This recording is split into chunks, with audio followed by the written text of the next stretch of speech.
Muy buenas tardes. Una tarde más con ustedes para tener un tema muy interesante. Espero que durante estos días ustedes y sus familias hayan pasado muy bien y queremos agradecerles por seguirnos en nuestras redes y siempre estarnos motivando para generar temas de interés para ustedes y sus familias. La tarde de hoy tenemos un tema muy interesante. Recuerden ustedes que durante estos años la Casa de la Diabetes ha venido formando a los profesionales de salud en temas de educación en diabetes, porque consideramos que la formación, la educación es fundamental en el proceso educativo de la vida de un profesional para que de esta manera pueda apoyar de manera correcta a nuestro paciente. Por eso la tarde de hoy hemos invitado a la doctora Silvia Gorban de la Pertrosa. Ella es de Argentina, es profesora universitaria, tiene una amplia experiencia en temas de educación, promoción y prevención de la salud. Al ser ella una profesional de la salud, pues ha sabido manejar de una manera totalmente correcta este tema y pues hoy nos va a despejar muchísimas dudas referente a esta temática. También la doctora Silvia forma parte de la Sociedad Argentina de Diabetes, siendo el próximo año su presidenta. Silvia, si estoy confundida, me corrige, pero es una organización que ha tenido un alto impacto a nivel de Latinoamérica en lo que es la formación de profesionales de la salud en el tema de diabetes. Justamente ahora se está desarrollando un diplomado que también le pediremos que nos vaya comentando en el transcurso de nuestro conversatorio para que ustedes vayan sabiendo un poco más de esta formación que debemos tener de una manera adecuada. Silvia, muchísimas gracias. Esta tarde están los micrófonos abiertos para usted y para que nos regale su conocimiento y esperemos en el Ecuador y las personas de los otros países que nos escuchan ponerlos en práctica. Bienvenida. Buenas tardes, Ana Fernanda. Muchísimas gracias por la invitación. La verdad que a pesar de la virtualidad, estamos muy cercas en el corazón y en las ganas de hacer las cosas en bien de las personas con diabetes y fundamentalmente en la preocupación de tener cada día mejor equipo de salud que los pueda atender, ¿no es cierto? Y realmente eso es lo que estamos trabajando y antes de comenzar justamente este conversatorio, hablábamos con Silvia y decíamos que, bueno, estamos en un espacio mucho más abierto, en una sociedad donde ya el profesional de la salud está interesándose en conocer más de la diabetes. Antes como que hablar de diabetes era un poquito restrictivo. ¿Qué nos puede contar usted de toda esta experiencia que hemos tenido durante estos años en el tema de formar a los profesionales? Bueno, yo vengo hace muchísimos años en esta actividad, primero porque tengo la docencia en el alma, y yo vivo en una provincia que está a 1000 kilómetros de Buenos Aires, es decir, no vivo en Buenos Aires, a pesar de que he nacido en la provincia de Buenos Aires, hace más de 40 años que vivo en Corrientes, que es una provincia que está a 1000 kilómetros de Buenos Aires. Y enseguida me conecté no solo en la tarea hospitalaria, sino en la tarea docente de la universidad. Y ya en los inicios fuimos formando la Asociación de Personas con Diabetes de acá de Corrientes, integramos la Federación Argentina de Diabetes, donde Judith Laufer es su presidenta, haciendo los encuentros que se hacían anualmente, campamentos con los jóvenes, y nos dimos cuenta que siempre nos quedábamos con sabor a que algo no salía bien, que no lográbamos que las personas con diabetes, los jóvenes, los padres de los niños con diabetes, adhirieran, ¿no es cierto?, a las pautas de tratamiento, concurrieran a las consultas, es decir, nosotros decíamos que educábamos, pero en realidad lo que estábamos haciendo era informar. Les contábamos cómo había que pincharse el dedo, cómo había que ponerse la insulina, pero no llegábamos con el mensaje a nuestros pacientes. Y es así que nos empezamos a preocupar a ver qué podíamos hacer, qué podíamos cambiar en nosotros. Acá en Corrientes tenemos un hermoso equipo de salud, un equipo hermoso de trabajo, interdisciplinario. Nos falta una rama, nos falta la rama de la salud mental, nos falta el psicólogo. Que en una te vamos a traer una vez. Que hace muchos años, bueno, mi hija es psicóloga, pero se fue a vivir muy lejos, se fue a Australia. Entonces nos quitó esa visión, que yo creo que ahí fue donde nosotros hicimos un clic en lo que hacíamos con la educación. Ella nos permitió visualizar que no era lo que a nosotros nos interesaba en educación, sino lo que le interesaba a la persona con diabetes. Nosotros teníamos un discurso, un mensaje que era teléfono descompuesto, ¿viste? Así como cuando se corta internet, bueno, así estábamos nosotros hace 25 años atrás. En aquel momento lo primero que hicimos, dijimos, nos tenemos que formar nosotros. Y estaba Silvia Santillán, que ahora no sé por qué lugar del mundo debe andar, hicimos el primer curso de posgrado para formar educadores. Fuimos 35 profesionales de distintos lugares cercanos al noreste de nuestro país, hicimos ese curso de posgrado, y bueno, empezamos a cambiar un poco la visión de cómo educar. Primero planificábamos, porque tenemos muchas anécdotas de cursos, de charlas, de viajes, hemos hecho miles de kilómetros para ir a hacer una charla. Mirá, ¿te puedo contar una anécdota? Claro, claro que sí. Nos fuimos cerca de 800 kilómetros de Corrientes, en una localidad que estaba en una frontera con otra provincia, en un vehículo que era un Land Rover, porque si entrábamos en auto había greda, entonces te quedabas, y había unos animales muy grandes que se llaman carpinchos que nos cruzaban en la ruta y no nos dejaban avanzar. Éramos como 10 los que fuimos, llevamos el agua, llevamos un retroproyector, pero no preguntábamos a dónde fuimos o a dónde íbamos. Yo tenía que dar automonitoreo y alimentación. Mi otra colega iba a hablar de los problemas renales de los diabéticos. Cuando llegamos, era una localidad de 6.000 habitantes, entonces preguntamos cuántos diabéticos hay. Tendríamos que haberlo preguntado 800 kilómetros antes. Y nos dijeron ninguno. Ninguno. Y entonces, ¿a qué vinimos? Pensábamos. Bueno, siempre ¿viste esas ganas que tenemos, Ana Fernanda, de hacer cosas, vamos, y guau. Pero resulta que cuando pusimos el retroproyector, era una localidad sin luz. Entonces dijimos, plan B, tiza y pizarrón. Pero el problema es que cuando nos quisimos comunicar era un pueblo originario, de Huichí, y no hablaban español. Con lo cual, mi clase de automonitoreo fue dígalo con mímica, ¿viste? Con el aparatito yo les iba mostrando. Era una población de pueblos originarios, de aborígenes, que muy jóvenes morían de enfermedades infectocontagiosas. Y entonces ahí dijimos, evidentemente no podemos seguir saliendo a hacer estos kilómetros si antes no planificamos para quién, qué cosa, cómo y con quién. Así que la vida nos fue enseñando a no hacer macanas.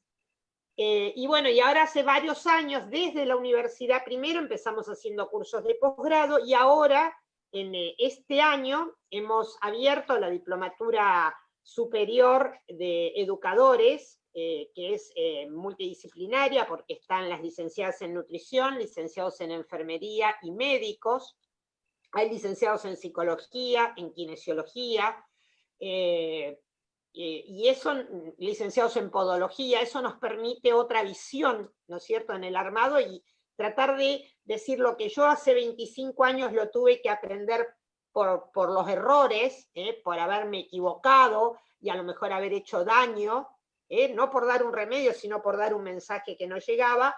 Tenemos que formar gente que nos reemplace y que tenga otra visión en la educación. Y eso es lo que estamos haciendo con el diplomado. También está planeado, y la suerte, yo creo que la pandemia hay cosas que trae positivas, Ana Fernanda, porque la virtualidad permite que gente de muy lejos pueda acceder a la formación, que antes ni lo soñábamos. Así que el año que viene está planteado, dado de que este año la Federación Internacional de Diabetes, y creo que por 3 años es el rol del enfermero en la atención de las personas con diabetes, un diplomado de formación de enfermeros para diabetes. Y pensamos formar unos 400 enfermeros en todo nuestro país y posiblemente podamos hacer algo con SACA, con la región SACA de la Federación Internacional de Diabetes para, con roles en cada uno de los países, podamos hacer un esfuerzo común en eso. Lo que usted dice es una gran realidad. Muchas veces las intenciones cuentan, pero no podemos hacer las cosas con buenas intenciones. Tenemos que primero tener un conocimiento y luego una planificación. En nuestro país, lamentablemente, la educación en diabetes todavía no es visibilizada con esa responsabilidad que debamos considerarla. A veces hacemos un curso, dos cursos por ahí y ya nos consideramos educadores. Yo creo que es muy importante que hablemos de la formación académica que debe tener un profesional para poder hacer educación en diabetes. Es verdad, yo soy psicóloga clínica, he tenido mi formación en mi área de psicología, pero yo debo aprender de una manera diferente a tratar y a manejar a un paciente con diabetes, porque quizás la terapia que me sirve para el paciente que no tiene una patología crónica asociada no me va a servir para, en este caso, para mi paciente con diabetes. Y lo que vos decís, Fernanda, es muy importante, porque y lo que te va a servir de una forma para un niño, para un joven, no va a servir para un padre. Y por ahí, ¿cuántas veces en la consulta ni siquiera miramos cómo está la sala de espera? Que atendemos en el mismo día el niño, el joven y el adulto mayor, con problemáticas distintas, que a veces angustian, que asustan. Yo creo que la formación es una formación integral, que es necesario, y yo creo que no se reconozca la educación como lo más importante del tratamiento, ¿no? Josling decía que la educación es, ¿no es cierto?, el tratamiento. Tratamiento. Y yo creo que tenemos responsabilidades, porque tenemos que tener evidencias científicas de demostrar que la educación sirve, que es costo efectiva, que un paciente educado es un paciente cuidado, es un paciente que sabe responder.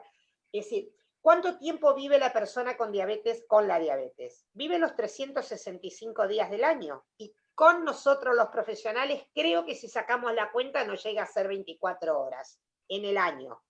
Creo que nada, debe ser 10 horas en el año que nos ve. Es muy difícil que podamos transmitirle, capacitarlo. Y después tenemos que adaptar las formas de educar, ahora por ejemplo con la virtualidad. Yo sé que vos hiciste un campamento hace poquito virtual, ¿puede ser? Sí, claro. ¿Y?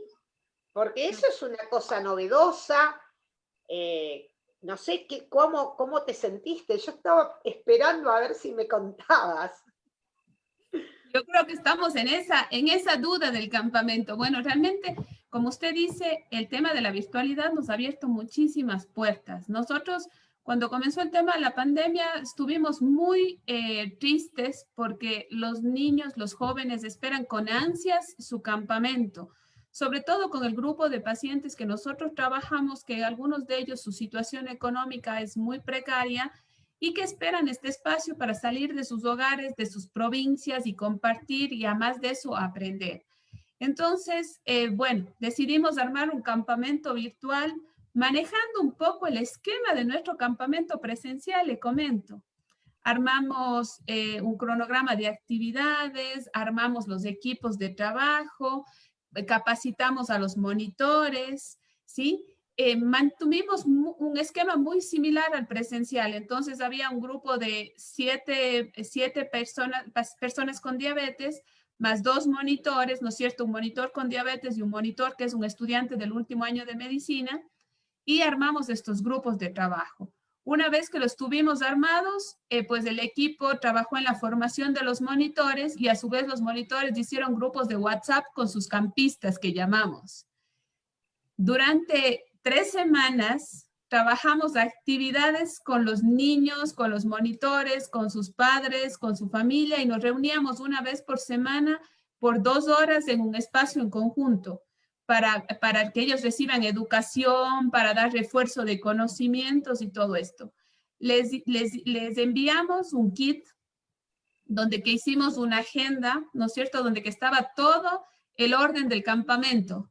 Entonces íbamos haciendo cada semana ordenadamente nuestras actividades, les mandamos un juego de mesa para que ellos compartan con su familia, su camiseta de campamento, que si se pueden ver ahí tenemos algunos recuerdos de nuestras camisetas, y todo, les armamos un kit sorpresa que llegó a la puerta de sus casas.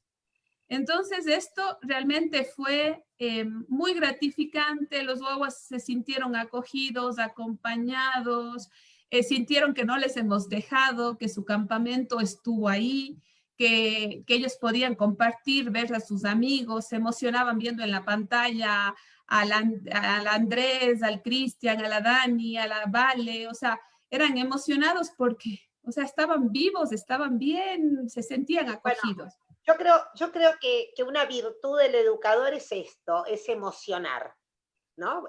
Es lo que decía Polonsky, ¿no? De que teníamos que aprender, y que dice Iñaki, a emocionar porque con la emoción llegamos con el mensaje.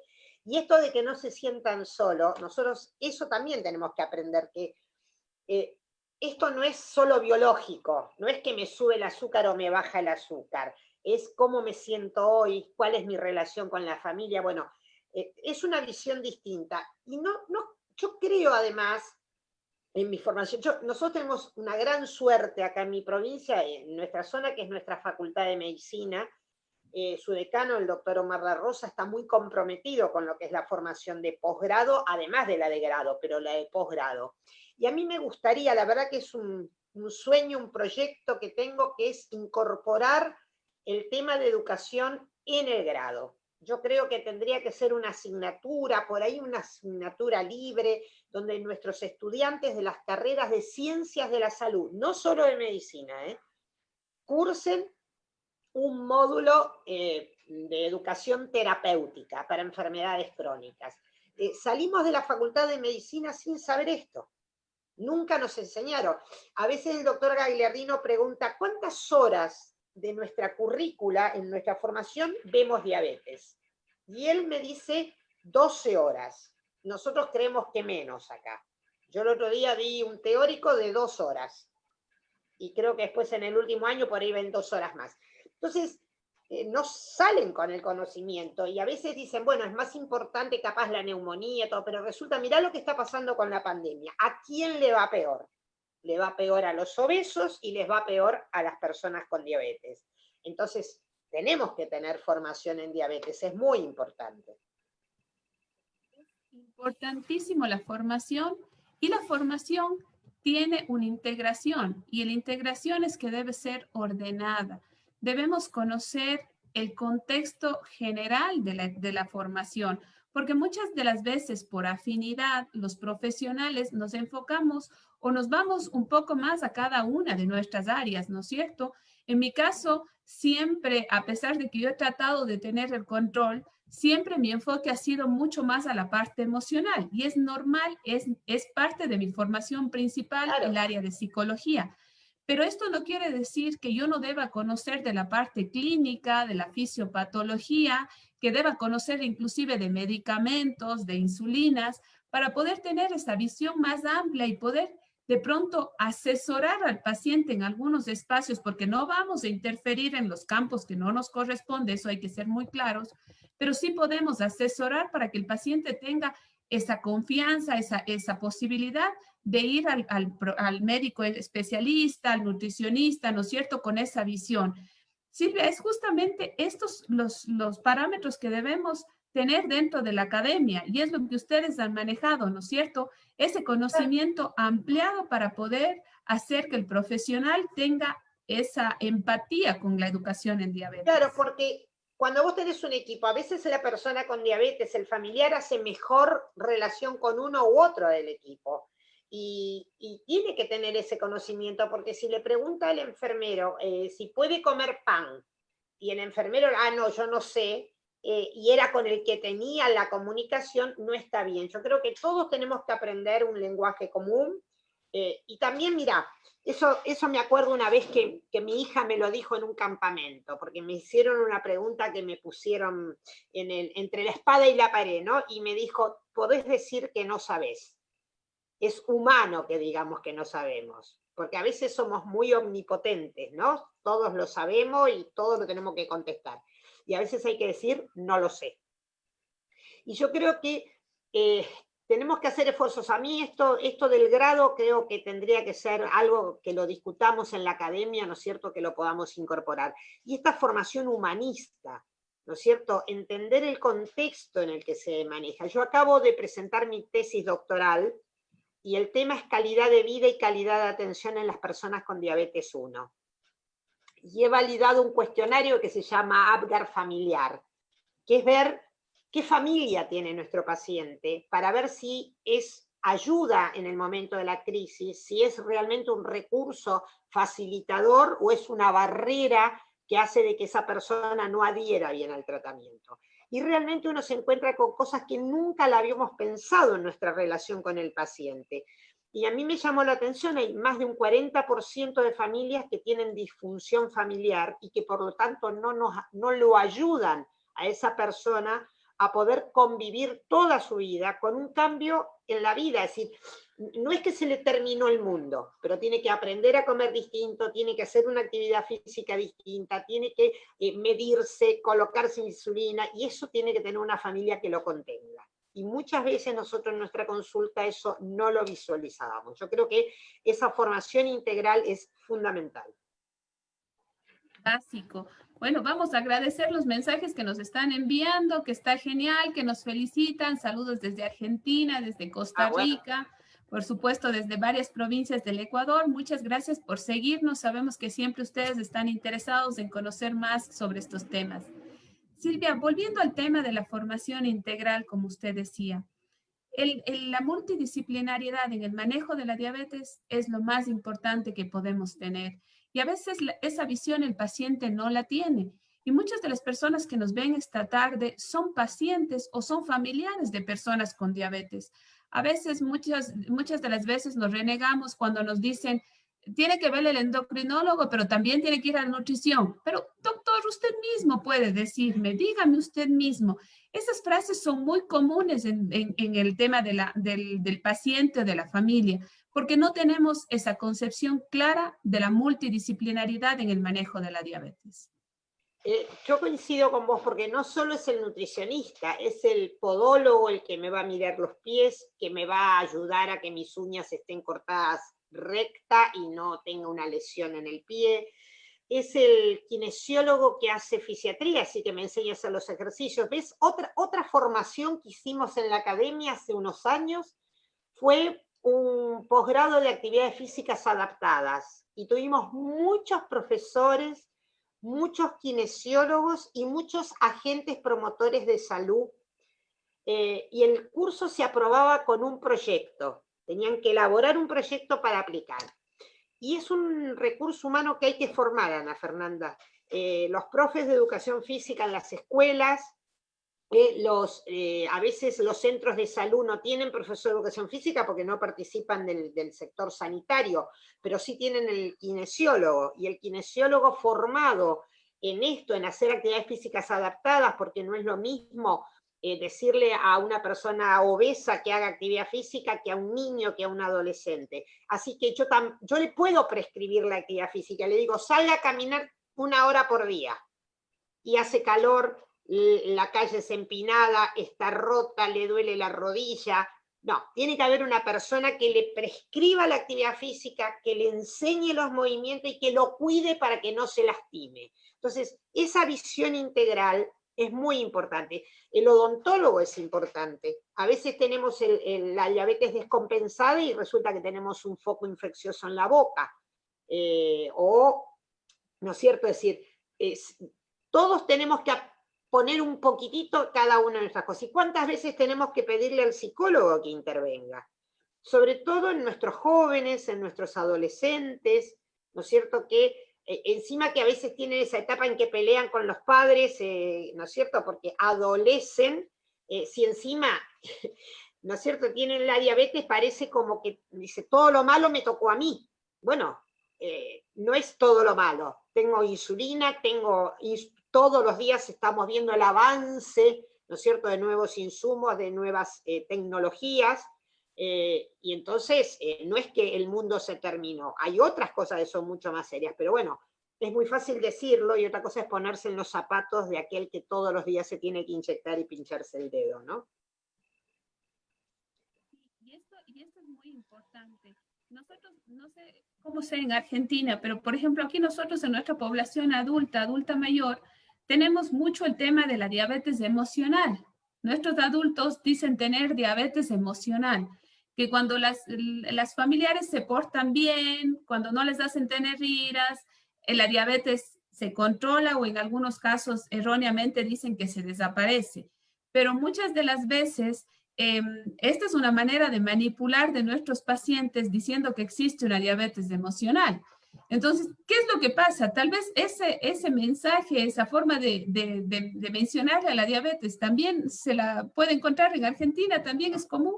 Bueno, acá te dicen diabetes nerviosa.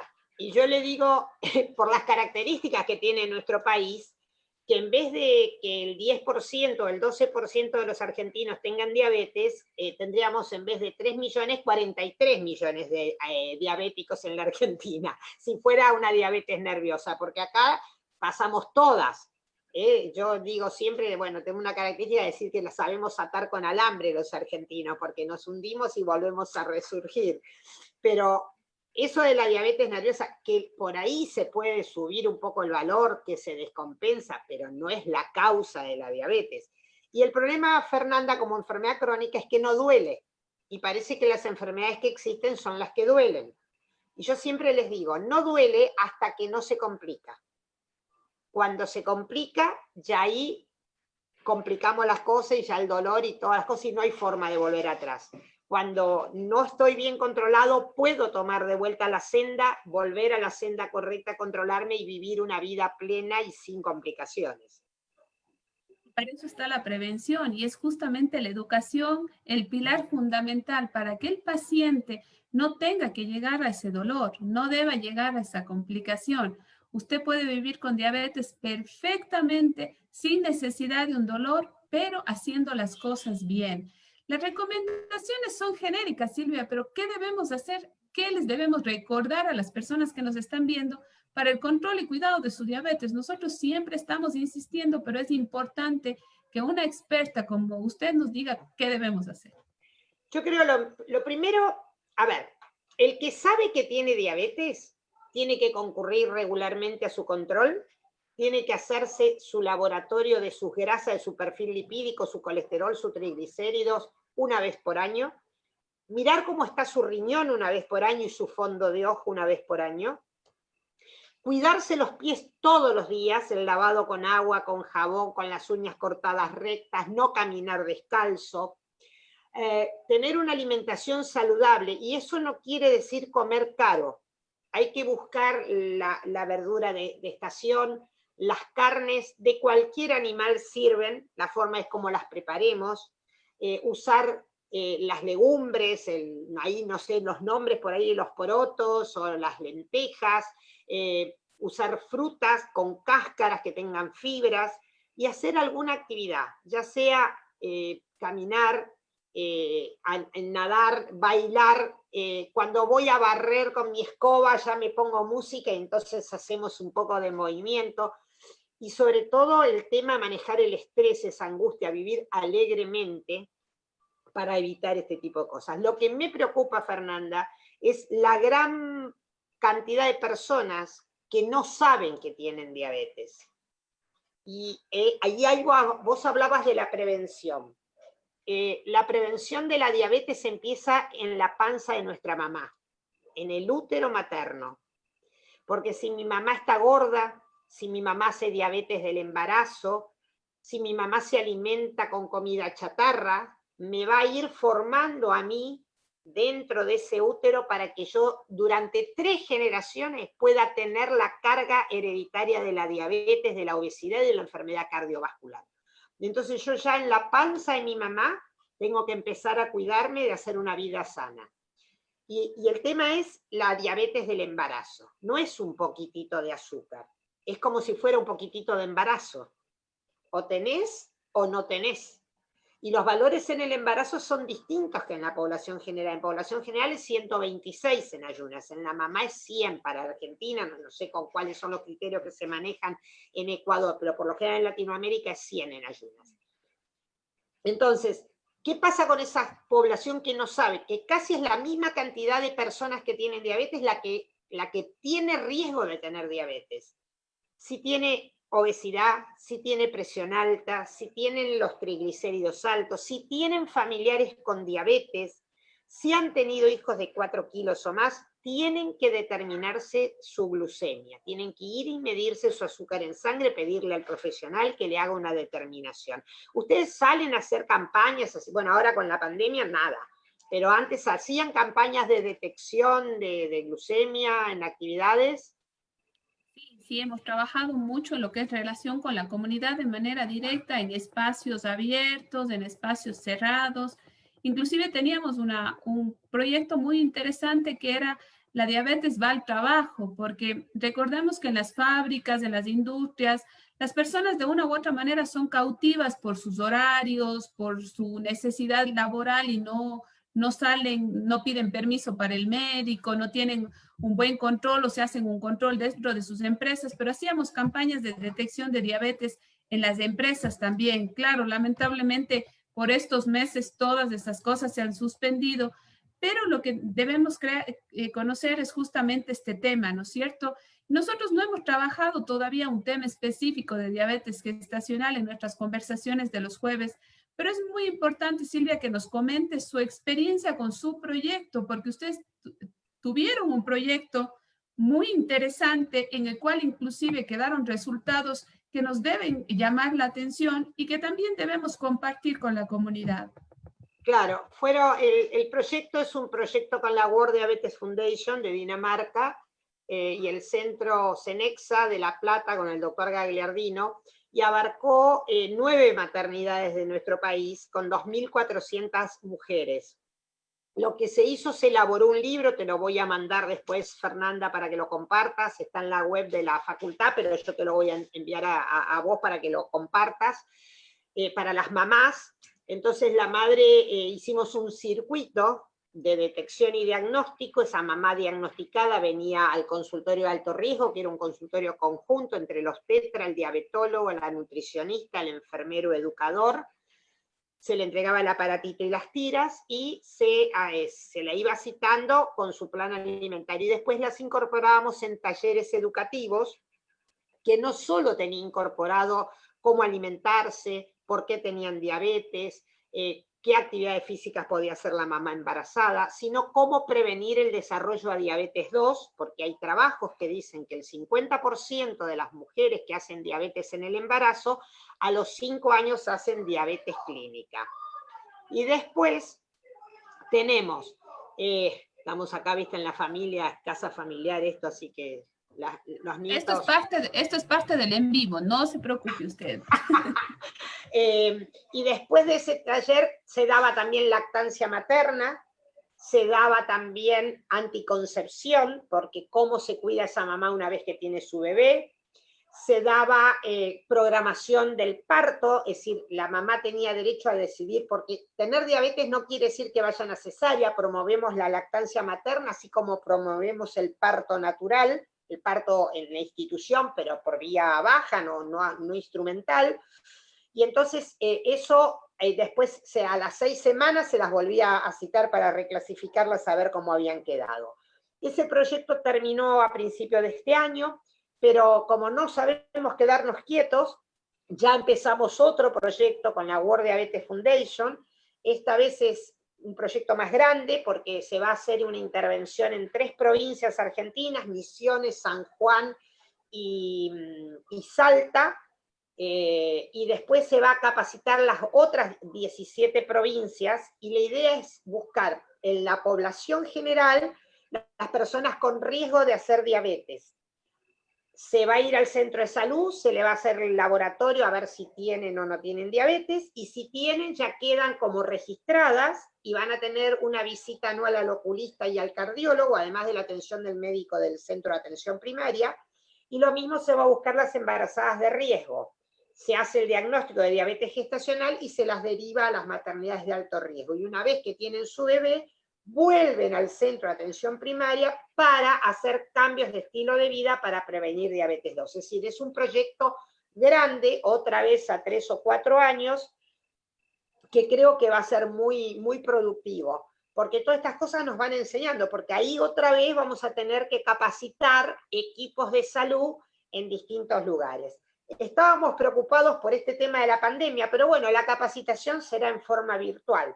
Y creo que nos va a permitir llegar a lugares que no pensábamos llegar. Nuestro país, igual supongo que Ecuador es así, tiene distintas geografías, distintos accesos, y eso es un tema que, bueno, nos va a ayudar bastante. fundamental lo que usted dice, los proyectos, las propuestas, la integración.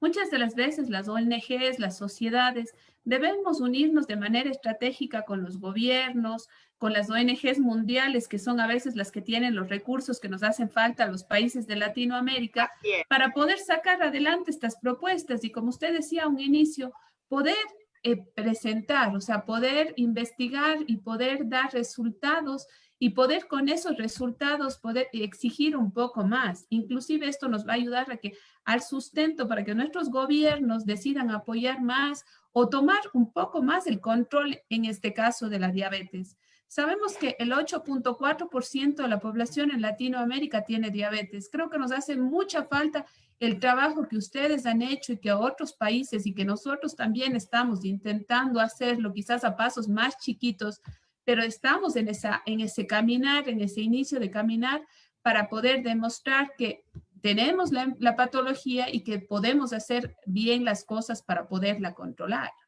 Totalmente. Ahora, acá acaba de salir la guía de diagnóstico y tratamiento de diabetes 2 del Ministerio de Salud Pública, que ha participado todas las sociedades científicas y las organizaciones de pacientes con diabetes. Eso es un gran avance, se está trabajando en la guía de complicaciones. Y como vos decís, Fernanda, nosotros tenemos que hacer trabajos comunes que nos vayan potenciando. Por ahí tendremos algunas diferencias en cuanto a los hábitos alimentarios, en cuanto a algunas otras características, pero tenemos que unir nuestros esfuerzos en el bien de este tipo de cosas, porque es muy importante hoy que trabajemos mucho en la accesibilidad de la atención, a una atención de buena calidad. Y esto no quiere decir que solamente me va a atender bien el diabetólogo, no, me van a atender bien los equipos interdisciplinarios capacitados, y es muy importante este tema de la capacitación. La diabetes, como las enfermedades crónicas, cambian día a día, nuevos insumos, nuevos medicamentos, nuevas tecnologías, y a veces no hay que enloquecerse, porque si tantos años estuvimos con medicamentos muy nobles y todo, bueno, quiere decir que puedo tener mejor calidad de vida, mejor calidad de atención. Como yo les digo, hay que cuidarse, porque mañana puede aparecer algo mejor y tenés que estar entero para poderlo recibir. Si uno, porque así es, si te dicen, y mire, ¿para qué le voy a gastar este dinero a usted si usted, mire, está muy, muy cachuzo, muy enfermo? Entonces hay que estar entero para que cuando llegue una cosa nueva o me pueda mejorar más, yo pueda recibir esa buena oferta que se me hace, ¿no? Sí, realmente yo creo que lo que usted dice es lo que nuestro paciente y sobre todo nuestro profesional debe saber. Debemos mantenernos y ayudar a que nuestros pacientes se mantengan muy bien. Y creo que esa es la gran responsabilidad de los profesionales que algún momento queremos hacer diabetes o queremos ayudar en el tema de la diabetes. No lo hagamos por hacer, formémonos, eduquémonos y tratemos de estar al día en el tema de conocimientos. Y yo creo, Fernanda, que esta iniciativa que discutimos con el doctor Villarroel, Douglas Villarroel, como presidente de la región Centroamérica y Sudamérica de la Federación Internacional de Diabetes, de un foro intersectorial, donde discutamos de que la diabetes no es un problema de salud.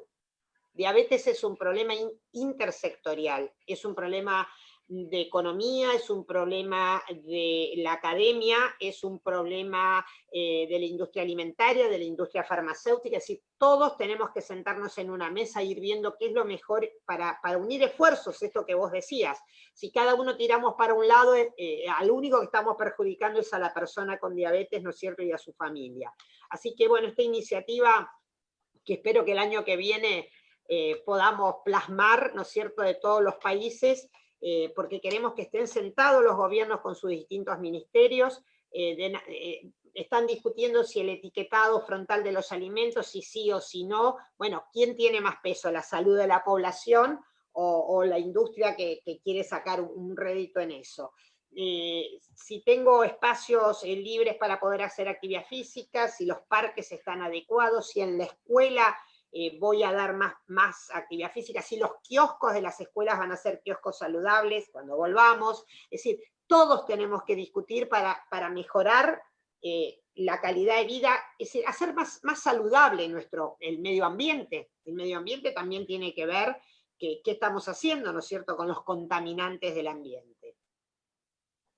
Lo que usted dice fue una ley que trabajamos en el 2017 con el apoyo de un asambleísta de nuestra ciudad, en donde le pusimos al Estado en todo. Nos decían, pero ¿por qué tenemos que ponerle al Ministerio de Finanzas? Porque los insumos cuestan y tienen IVA. Entonces, en el IVA y ahí va el servicio de rentas internas. ¿Por qué tenemos que ponerle al Ministerio del Deporte? Porque tiene que preocuparse de tener áreas para que los pacientes puedan hacer ejercicio. ¿Por qué al Ministerio de Educación, por hablarles de Ecuador?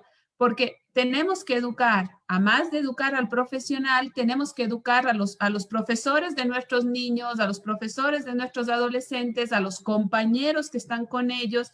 O sea, cuando realmente nos pusimos a trabajar en esto, entraron todos, como usted dice, todos estuvieron dentro de esta ley y están dentro de esta ley, cosa que cuando el Ministerio de Agricultura, o sea, ¿qué tiene que ver la agricultura? Son los productores de los alimentos. Tenemos que tener alimentos de buena calidad y eso va a ayudar a que nuestra población mejore. Entonces, yo creo que realmente el trabajo está ahí. Lo que no hemos hecho es visibilizarlo de una manera amplia. Hacemos esfuerzos muy, muy pequeños, cosas pequeñas que cuando nos toca ponerlas en práctica cuestan mucho sacrificio y nos vamos quedando en el camino. Y eso no creo que debe ser. Y como conversábamos también hace un rato, este año hemos tenido la posibilidad de tener un presidente de la región Saca que nos ha abierto las puertas, que escucha nuestras iniciativas, que nos da aliento y que nos apoya en los proyectos. Yo creo que vamos a lograr algo en conjunto, Silvia, y aprovechando que la tecnología nos ha unido, porque creo que nos sentimos más unidas que nunca, ya no nos vemos cada año o cada 2 años, ahora parece que nos vemos mucho más. Ahora nos vemos muchísimo más. Eso realmente ha sido algo que, como usted dice, de lo malo de la pandemia hay que destacar lo bueno y ha sido justamente esa unión, esos deseos de salir adelante, de apoyarnos y de empujarnos. Y por supuesto, pues estamos dispuestos a seguir trabajando en este tema, comprometidos desde el inicio para poder hacer que esto salga a flote. Silvia, el tiempo es fantástico, nos podemos quedar conversando toda la tarde, tenemos mil anécdotas que contar. Nos encantaría contarles a ustedes todo el historial de trabajo que tiene la doctora Silvia de la Pertosa, porque cada vez que nos encontramos con ella o podemos compartir un espacio, ustedes no saben cuánto aprendemos. Es un ejemplo dentro del tema de la diabetes, ha podido apoyarnos, es muy generosa en compartir sus conocimientos y eso le agradezco públicamente, Silvia, porque eso es importante, que hay esa generosidad, ese deseo de compartir, ese deseo de que en otros espacios también se generen estos beneficios para el paciente. Y eso es lo que ha hecho que pues Argentina y en este caso las organizaciones que usted ha precedido y que usted precede y la academia de la cual usted forma parte hayan crecido de esta manera. Como nos ha comentado, vamos a pasarles el enlace de este documento para que ustedes sepan cómo deben trabajar con sus familiares, con sus hijas, nietas, que estarán en edad de reproducción y cómo deben cuidar y proteger su salud. Es muy importante. Silvia, ¿qué mensaje podríamos dejar a toda la gente que nos ha escuchado esta tarde, que seguro estará tan emocionada como estamos nosotros de haber compartido estos momentos?